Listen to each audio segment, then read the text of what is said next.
Matt stabbed his wife in the throat for a seltzer water. It was really awkward. Yeah, I mean, he had a whole case of them, so it's not even like she was like taking the last one. You're going to Those hear some polars are sirens good. in a bit, and it's going to be bad. So we're going to try and get through this as quick as we can. Yeah. But to recap, we've all told Sarge Put a ice in couple the bathtub. of true stories Okay. behind to preserve the body. I get it. And salt on it, too. I mean, if he really does do it, this podcast Bath is going to salts. take off. We told Sarge some true stories behind some cartoons, a couple disturbing, and one kind of odd and interesting at the same time. And so Sarge is now got to decide who are the assholes and who is the brain behind this episode. Sarge, are you ready to make your decision? Yeah. So talk us through it, pal. All right. Well, Jordan, yours is right out. You're definitely an asshole. Just it sounded like a bad fan theory. Like somebody just slapped it together because BuzzFeed needed an article. Okay. It was believable up to the point where you said that she was like the little girl might be applying the personalities to the stuffed animals. See, that I couldn't verify, so I didn't want to tell you yes or no. So. No, Jordan's wasn't. Matt and Jesse. That one was a little bit more tough. I don't know, because I'd always heard that Scrooge McDuck was modeled after Ebenezer Scrooge, but you can't really trust what you hear. But the Winnie the Pooh thing actually sounded kind of believable. But I thought it was the author of Winnie the Pooh was in World War II, so maybe I'm thinking of mixing him up with somebody else. Either way, I'm going to say Matt is the other asshole and Jesse is the brain. Oh, he got it. Wow. I did? Yes, yeah. Yeah, you did. Damn! Wow, I'm very, very impressed. That is impressive. Mine was literally thrown in there just to try and give you something because I thought it would be kind of funny. It's all made up 100%. I didn't even do any research on it. It was just from my own brain. So that's good. If it came out of nowhere and like you didn't find any articles or anything on it, then you did a good job. Yeah, that came directly from the inside of my brain. To me, it just sounded like some kid who like grew up watching Doc McStuffins that was then like, well, what if? Because like, it's only been on for like Lost. 3 years or something like that. Oh, really? I thought it was like Dora. It's been on forever. No. Doc is a fairly new show, about the same age as my daughter. So, okay. No, I thought it was like, you know how like they do those fan theories about like how Malcolm in the Middle is like just or what is it? Malcolm in the Middle is a sequel to Breaking Bad. No, it's the other way around. Yeah, no, it's the prequel to Breaking Bad. Yeah. And I'm like, it doesn't make sense. Too much. It doesn't make sense. But it's funny because like I'm pretty sure Matt made up his 100% too, with the exception of like the person who created Carl Banks. Well, there was a theory that Scrooge McDuck was based on Andrew Carnegie just because of their similar backgrounds, being from Scotland. Are you trying to say Carnegie? No, it's Carnegie. Well, Carnegie. no, Carnegie. it depends on who's saying it, but yeah, you can say it either way because I've heard it either way. They call it Carnegie Hall. So. Yeah, but that's just because people in New York can't pronounce shit, just like people in Boston can't pronounce shit. And they make their clam chowder with tomato sauce. The fucking savages. Assholes. What is wrong with you? Who took tomatoes and clams and said make them fuck? You're wrong. Well, no, I mean, it like, was on her period, and she was really mad at her New England husband. Who was like, "There you go." Oh God, you took that in the wrong place. God damn it! Kind of like Jesse at the Sex Club. I mean, they're what isn't one of their teams the Red Wings? Nope. That's Detroit. No, that's Detroit. Well, then, you know. Another thing too. I also said that Peter Capaldi, who is Truman Capote's brother. Doctor Yep, Who, we got that. Yeah, does a recent voice of Scrooge McDuck. A Doctor Who actor does it, but it's David Tennant who actually does voice. You mean Peter Capaldi? Yes. Yeah, Capote is it? No, it's Capaldi. Capote is not. That's Capote died of heroin. Yes, Capaldi still lives and is Doctor Who.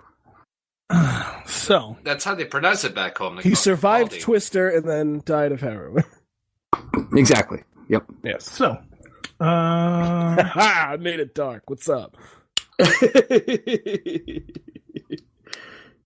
Jesse, your white half is showing. Yeah, I know my White House showing. Sarge, congratulations. You and I are the only two who have accurately guessed properly. Thank who you. the brainer. Thank you. So it is now your solemn duty to pick the newest fool for next episode.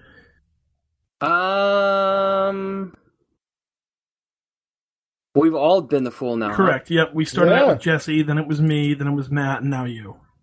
I'm gonna say let's make it Jesse. All right. Jesse's gonna be the fool. We'll bring it back to the beginning. All right. Back to day one. All right. Got it. So That was tough.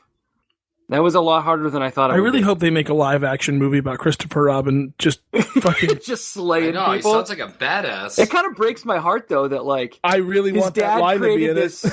His dad created this tribute to him looks like basically. Ray. Yeah, well... Like his dad created this tribute to him, and like his friends just fucking ruined it. And so Christopher Robin turned from like this nice little boy with stuffed animals to this fucking animal. Yeah. Exactly. Yeah, it's... I want The Rock to play Christopher Robin. Tearing through Nazi Germany. So it's gonna be like a Frank Miller reimagining. He's got like the Winnie the Pooh head around his neck, like a necklace. It's Inglorious Bastards, just, you know. He's gonna be I like, do want Tigger on the bayonet. I want that. I want like Piglet to be wrapped around his knife. He's just like, I'm here to kill the Nazis. They're like, what's with the stuffed animals on Christopher Robin? They're like, we don't question it. He killed 30 Nazis yesterday. We were all asleep. He went into a nearby village. Kept yelling, Dad, and oh, bother.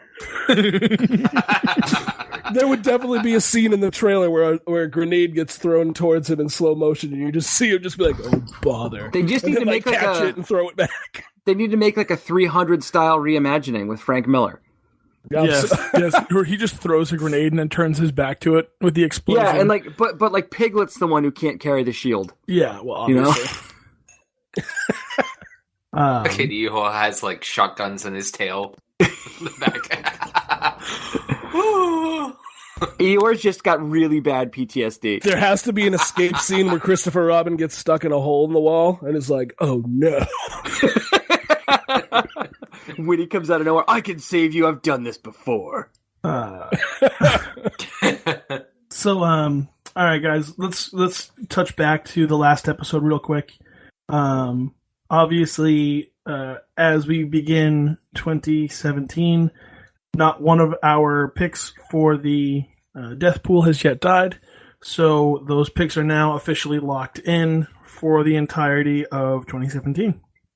Did anybody pick Val Kilmer? No, you mentioned him, but he's an honorable mention. Yeah, well... Yeah, because apparently he looks really bad. Yeah, well, I mean, he has fucking throat cancer.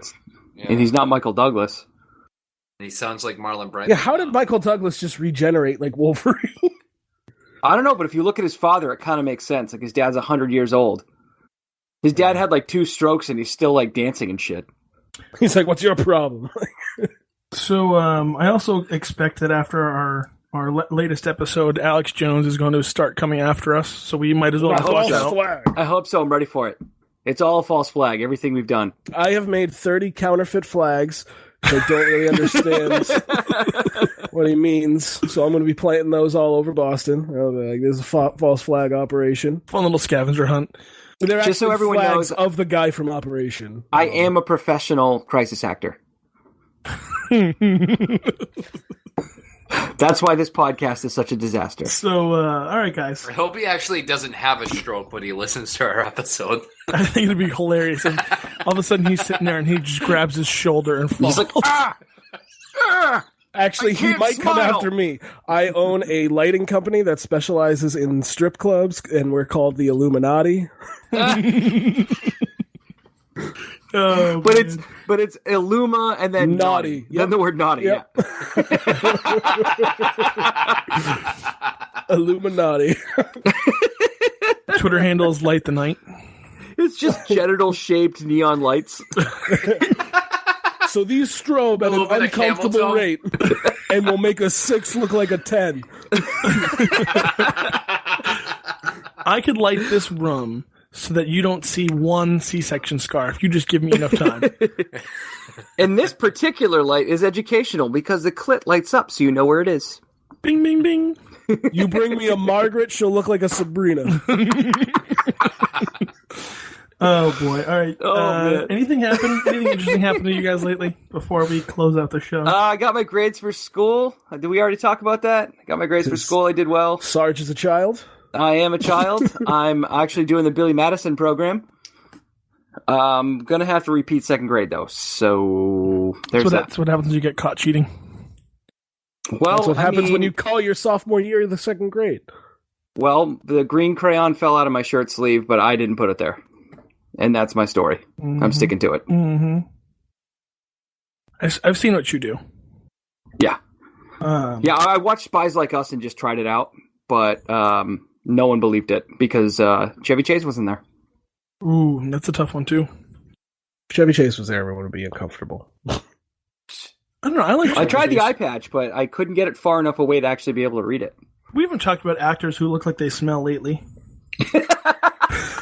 Lena Dunham immediately oh my God, yeah. comes to mind. Absolutely, she does. I feel like she smells like sour milk, and I feel like if you touched any of her exposed skin, it would be moist or sticky. Josh, yeah, Brolin. like sticky and moist. Like I feel like if Lena Dunham were to like bump into like a poster or something, like they would make that noise where the poster would kind of like stick to her a little bit before it like went back to the wall. Yeah, I think Paul Walker probably smells bad, but that's because he's decomposing.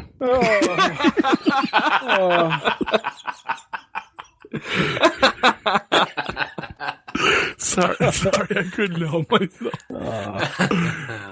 I feel like Alan Alda probably smells like icy hot. I feel like Josh Brolin smells like Marlboros, but stale Marlboros, like all the time. Like he smoked a while ago, he and he like smoke, brushed but his teeth. roommate does. In the house. Oh man. I had another umbrella situation that happened. Ooh, an umbrella situation? You weren't around for his last umbrella situation. Matt was sodomized by an umbrella about a year ago. Oh. So, I was on the train. It happened. Yeah, popped my first ass cherry. So he put another cherry up there to see if it would pop again. No, you can't call it your first. Like, what if he has two asses? Okay. Hemorrhoids for weeks. Oh boy. Oh boy. No, I was walking and there was this young guy and he was literally holding it like a bayonet and it hit me and I'm like, excuse me. And he was like, what? And he hits me again. I'm like, you fucking asshole. And I just like grabbed it from him and I threw it into the train tracks. This is mine. It was like, my name is Christopher Robin. You'll avenge me. He just looked at me. He's like, why did you do that? I'm like, because you don't deserve it. You should have a license to carry this. You don't deserve it. You're going to be soaked today, and I hope you get fucking ammonia. That is great. Sorry, that is a great punishment. Ammonia. No, you lost this. You're going to become a cleaning solution, damn it. Oh, fuck. And the guy was like, go get one of the MBTA cops, and I was right near like the exit, and I'm like, fuck this, and I just walked away, but I was so pissed off. You should have thrown his umbrella onto the tracks. 4,000 years, and people still don't know how to use an umbrella. Have umbrellas really been around for 4,000 years? Are we sure about that? Yeah. So, umbrellas predate Christ. Yes. How come you never see them using them in the movies? That's true. If Hollywood doesn't use it, it must not have existed. You know another person who kind of looks like they smelled? Jesus. Well, I mean, they didn't kind of a beard. Yeah. I feel like the depictions of him have been really generous. If we're gonna get into this conversation, like a decayed rosewood, he would probably smell like. If we're gonna get into this conversation, what do you think those three wise men were thinking when they gave him gold, frankincense, and then myrrh?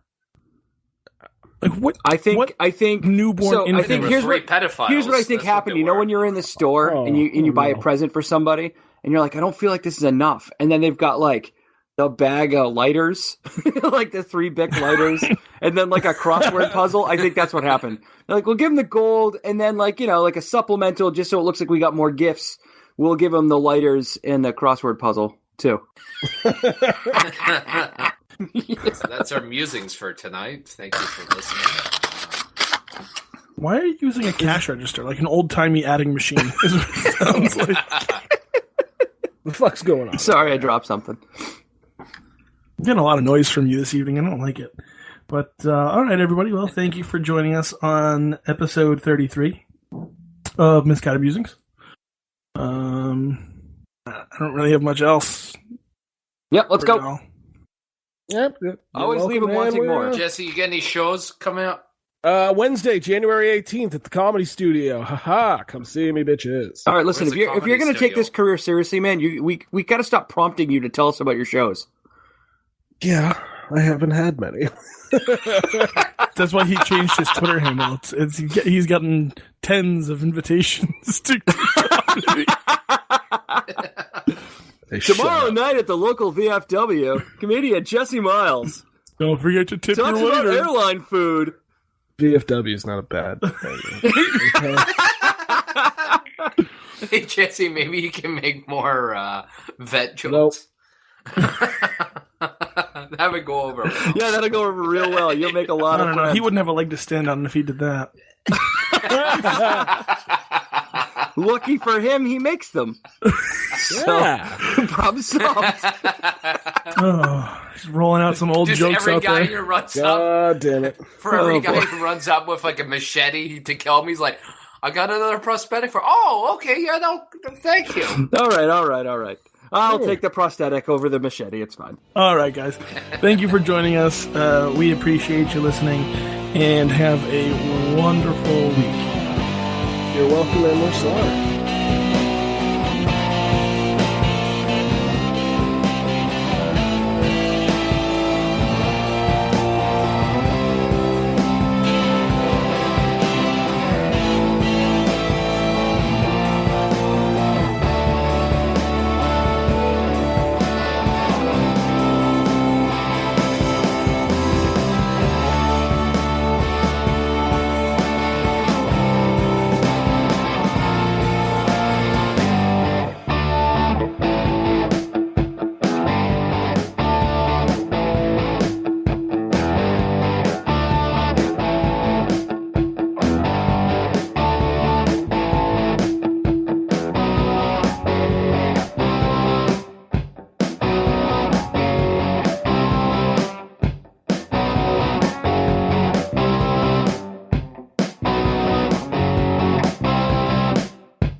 The preceding presentation has been brought to you by the Gear Network.